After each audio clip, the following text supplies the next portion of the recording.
வணக்கம். Care and cure aroma therapy சென்டர்லேருந்து கீதா அசோக்.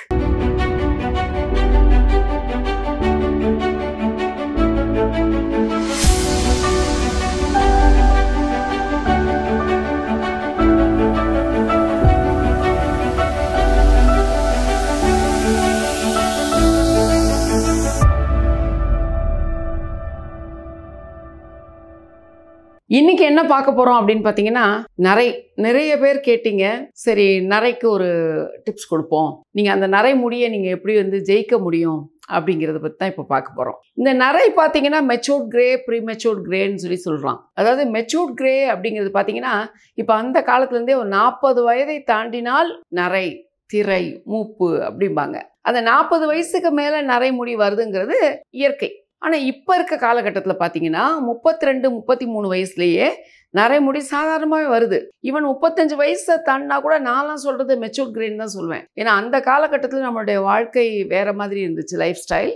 இப்போ பார்த்தீங்கன்னா நமக்கு ஃபுல்லாக ஸ்ட்ரெஸ் இருக்குது, கெமிக்கல்ஸ் சூழ்ந்த உலகமாக நமக்கு இப்போ இருக்குது. நம்ம சாப்பிட்ற சாப்பாட்லேருந்து, நம்ம குடிக்கிற தண்ணியிலேருந்து, நம்ம அட்மாஸ்ஃபியர்லேருந்து கெமிக்கலோட ஆதிக்கம் நம்மளால் தவிர்க்க முடியலை. அப்போ அந்த கெமிக்கல் என்ன பண்ணுது, நம்மளுடைய வாழ்க்கையிலையும் பார்த்திங்கன்னா நமக்கு வரக்கூடிய விஷயங்களை முன்னாடியே, இப்போ ஒரு சைன் ஆஃப் ஏஜிங் வர்றது முன்னாடியே வந்துடுது. 25 வயசுலேயே கொஞ்சம் வயசான தோற்றம் வந்துடுது.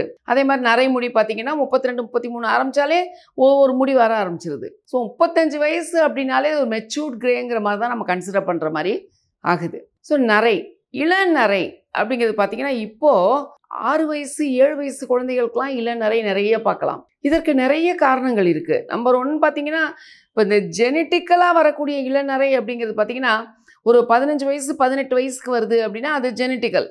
அப்பாவுக்கு இருக்குது, மாமாவுக்கு இருந்துச்சு, அத்தைக்கு இருந்துச்சு, அம்மாவுக்கு இருந்ததே எனக்கு வந்ததுன்னு சொல்லலாம். பட் இந்த ஒரு ப்ரீ மெச்சூர்ட்லேயே இன்ஃபேண்ட்டுக்கு, பேபிஸ்க்கு வரக்கூடிய கிரே ஹேர், 4 வயசு 5 வயசு குழந்தைகளுக்கு வரக்கூடிய கிரே ஹேர்னால் முதல்ல நீங்கள் பார்க்க வேண்டியது அந்த குழந்தைக்கு ரத்தத்தில் ஏதாவது நியூட்ரியன்ஸ் கம்மியாக இருக்கான்னு பார்க்கணும். Especially iron, H B and protein, இது 3ஐயும் பாருங்கள். இது 3 குறைவாக இருக்குது அப்படின்னா அதை நியூட்ரியன் கம்மியாக இருக்குது, குழந்தை சரியாக சாப்பிட்றதில்ல, இல்லை நம்ம அதுக்கு ஒரு சரியான சாப்பாடு, ஒரு பேலன்ஸ்டு டயட்டாக நம்ம கொடுக்கறதில்ல.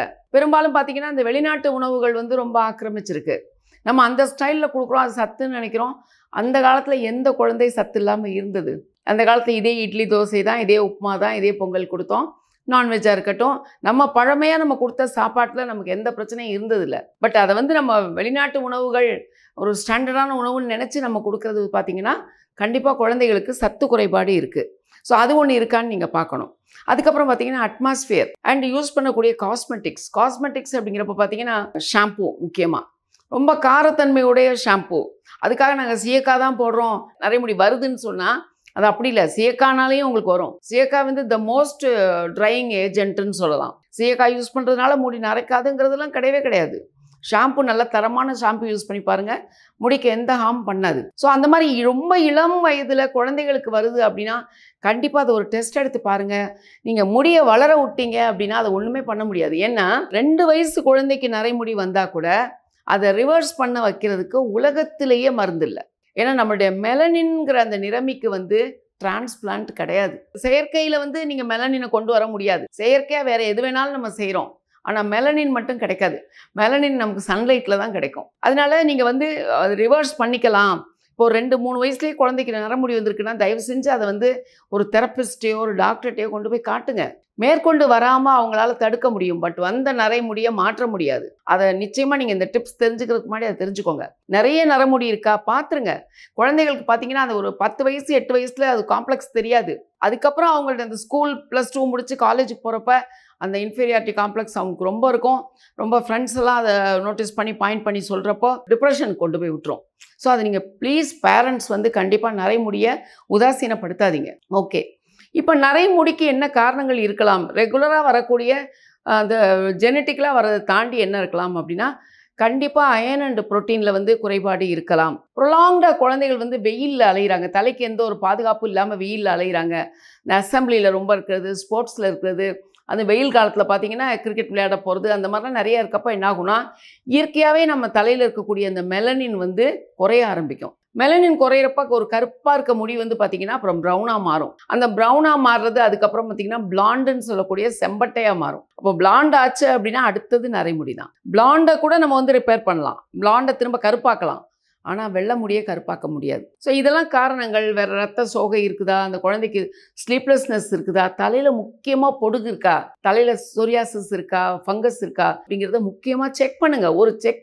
ஒரு டெஸ்டிங்க்கு போங்க, குழந்தைய டெஸ்ட் பண்ணி பாருங்கள். அப்போலாம் இருந்தால் கண்டிப்பாக அது வந்து உங்கள் மெலனோசைட்ஸ்க்கு ஒரு டிஸ்டர்பன்ஸ் வந்து, அதாவது உடம்பெல்லாம் கருக்க ஆரம்பிக்கும், முடி வெளுக்க ஆரம்பிக்கும். ஸோ அந்த கான்செப்ட்லாம் பார்த்தீங்கன்னா தலையில் ஃபங்கஸ் இருக்கவங்களுக்கு அந்த பிரச்சனைகள் வரும். ஸோ அப்படி பொடுகெல்லாம் இருக்காங்கிறத நீங்கள் பார்த்தீங்கன்னா கண்டிப்பாக அந்த குழந்தைய அந்த நரையிலேருந்து நம்ம வந்து காப்பாற்ற முடியும். ஒரு மெச்சூர்டாக 40 வயசு வரைக்கும் நம்ம குழந்தைக்கு வந்து நரைமுடி வராமல் பார்த்துக்க முடியும். ஃபைன். இப்போ வந்து இந்த நரைமுடிக்கு என்ன டிப்ஸ் சொல்கிறேன் அப்படின்னு பார்த்தீங்கன்னா, தேங்காய் ரொம்ப எளிமையான டிப்ஸு, பட் ரொம்ப யூஸ்ஃபுல்லாக இருக்கும். வந்து தேங்காய் நல்ல முத்தின தேங்காயாக, நல்லா பால் எடுக்கக்கூடிய தேங்காயாக எடுத்துக்கோங்க. அதுக்கப்புறம் பார்த்தீங்கன்னா என்ன அப்படின்னா, இது வந்து ஈவினிங் ப்ரைம் ரோஸ் அப்படிங்கிற ஆயில். ஈவினிங் ப்ரைம் ரோஸ் எல்லா ஊர்லேயும் எல்லா ஃபார்மசிலையும் கிடைக்கும்.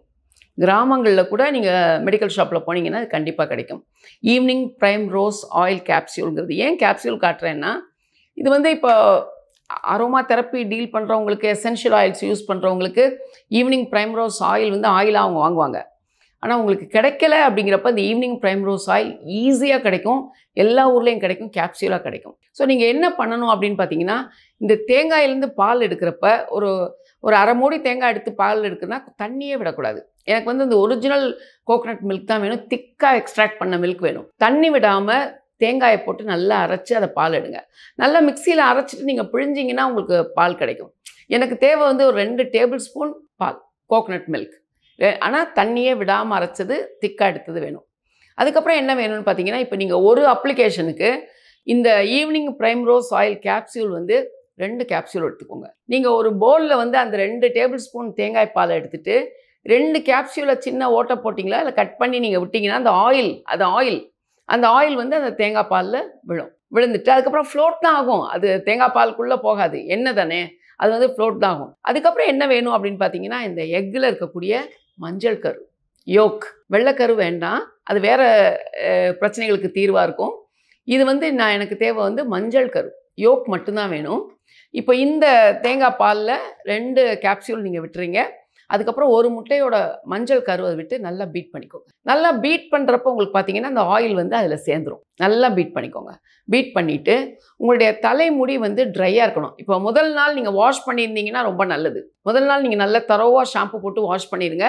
நெக்ஸ்ட் டே இது அப்ளை பண்ணுறப்போ ஒரு வீக்கெண்டில் வீட்டில் குழந்தைகள் இருக்கிறப்போ, நீங்கள் ஆஃபீஸ் போகாமல் இருக்கப்போ இது நீங்கள் யூஸ் பண்ணணும். நீங்கள் வந்து என்ன பண்ணுங்கள், தலை வந்து ஆயில் ஃப்ரீயாக எண்ணெய் இல்லாமல் இருக்கணும். முதல் நாள் குளிச்சிருங்க. மறுநாள் எடுத்துகிட்டு நீங்கள் என்ன பண்ணுங்கள், ஒரு பெரிய காட்டனில் வந்து ஒரு பெரிய பால் மாதிரி அடி எடுத்துக்கோங்க காட்டனில். இது நீங்கள் அந்த பீட் பண்ண மிக்சர் இருக்கு இல்லையா, அதை வந்து அதில் டிப் பண்ணி எடுங்க. அப்போ காட்டன் வந்து அதை அப்சார்ப் பண்ணிக்கும். அதை எடுத்து என்ன பண்ணுங்கள், முடியை வந்து ஒரு ஸ்ட்ராண்டாக, இப்போ இப்படி இருக்குது அப்படின்னா நீங்கள் ஒரு ஸ்ட்ராண்டாக எடுக்கணும். இப்போ சில ட்ரீட்மெண்ட்ஸ் வந்து மென்ட் ஃபார் ஸ்கேல்ப் அப்ளிகேஷன் சொல்கிறது, தலையில் தேய்க்கிற மாதிரி இருக்கும். இது வந்து முடிக்கான ட்ரீட்மெண்ட்டு. முடியில் இருக்கக்கூடிய அந்த பிளாண்ட்னஸ் எடுக்கக்கூடும். முடியில் வந்து திரும்ப டார்க் ப்ரௌன் ஆகி திரும்ப கருப்பாகும் முடி. இது வந்து நரை இல்லாத முடிக்கு தான் நான் சொல்கிறேன். அப்போ என்ன பண்ணுங்கள், இது நீங்கள் காட்டனில் அப்சர்வ் பண்ணி ஒரு ஸ்ட்ராண்டாக எடுத்து இந்த மிக்சரை வந்து அப்படியே நல்லா அப்ளை பண்ணுங்கள். நல்லா ஒரு ஸ்ட்ராண்டாக எடுத்துகிட்டு நல்லா அந்த முடியை வந்து இப்படி பண்ணீங்க அப்படின்னா அதுக்கு பேர் எமல்சிஃபையிங்னு பேர். இந்த முடியை வந்து என்ன பண்ணுங்கள், இந்த மாதிரி பண்ணுங்கள். இந்த மாதிரி பண்ணால் எமல்சிஃபைங். இதை நீங்கள் அப்ளை பண்ணிவிட்டு நல்லா எமல்சிஃபை பண்ணிட்டு தலையை நல்லா தூக்கி ஒரு கிளிப் போட்டு முடிஞ்சால் ஒரு ஷவர் கேப் போட்டுக்கோங்க. இல்லை ஒரு அலுமினியம் ஃபாயில் கிடச்சா கூட ஃபாயிலை வச்சு ஒட்ட வச்சிட்டிங்கன்னா நல்ல ஹீட் ப்ரொடியூஸ் ஆகும். இல்லை ஷவர் கேப் நீங்கள் டிஸ்போசபிள் போடுறதுனாலும் போட்டுக்கலாம். இது ஒரு 3 மணி நேரம், மினிமம் 3 மணி நேரம் தலையில் வச்சுருங்க. ஸோ என்றைக்கு வீட்டில் ஃப்ரீயாக இருக்கீங்களோ அன்றைக்கி பண்ணுங்கள். இது அஃப்கோர்ஸ் நான் உங்களுக்கு சொல்கிறது, யோக்கில் ஒரு ஃபவுல் ஸ்மெல் இருக்கும் கண்டிப்பாக. அதே மாதிரி ஈவினிங் ப்ரைமரோஸ் ஆயிலும் கொஞ்சம் ஒரு ஸ்மெல் தான், ஒரு ஃபவுல் ஸ்மெல் இருக்கும் அதுவும். பட் ரோஸ்னோட நீங்கள் ரோஸோட ஸ்மெல்லை வந்து எக்ஸ்பெக்ட் பண்ணாதீங்க. பட் இது பார்த்தீங்கன்னா ஒரு கிரேட் மெடிசன்.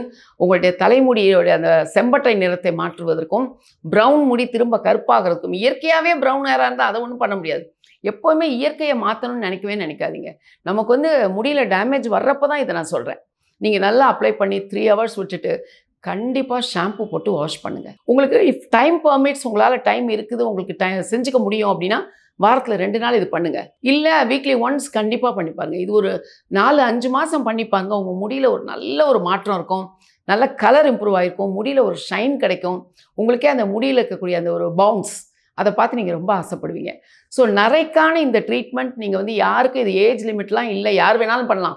ஈவன் சின்ன பிள்ளைகளுக்கும் பண்ணலாம். 5 வயசு 6 வயசு கூட நீங்கள் பண்ணலாம். தாராளமாக பண்ணி பாருங்கள். உங்கள் ஃபீட்பேக் எனக்கு சொல்லுங்கள். யூஸ் பண்ணி பார்த்துட்டு ஒரு 2-3 மந்த்ஸ் கழிச்சு கூட சொல்லுங்கள். எனக்கு ரொம்ப சந்தோஷமாக இருக்கும். ஒரு நல்ல டிப்ஸ் கொடுத்துருக்குறோம், அது வந்து அவங்களுக்கு உபயோகமாக இருந்துச்சு அப்படிங்கிறது மேற்கொண்டு என்ன பண்ணலாங்கிறத நான் யோசிக்க முடியும். ஸோ உங்களுக்கு என்ன வேணுங்கிறது எனக்கு நீங்கள் ஃபோன் பண்ணி என்கிட்ட பேசுங்க. எனி டவுட்ஸ் எனக்கு feel free to call me. எனக்கு என்ன வேணாலும் சொல்லுங்கள். உங்களுடைய கால்ஸ்க்காக நான் எதிர்பார்த்து காத்துட்ருக்கேன். நன்றி, வணக்கம்.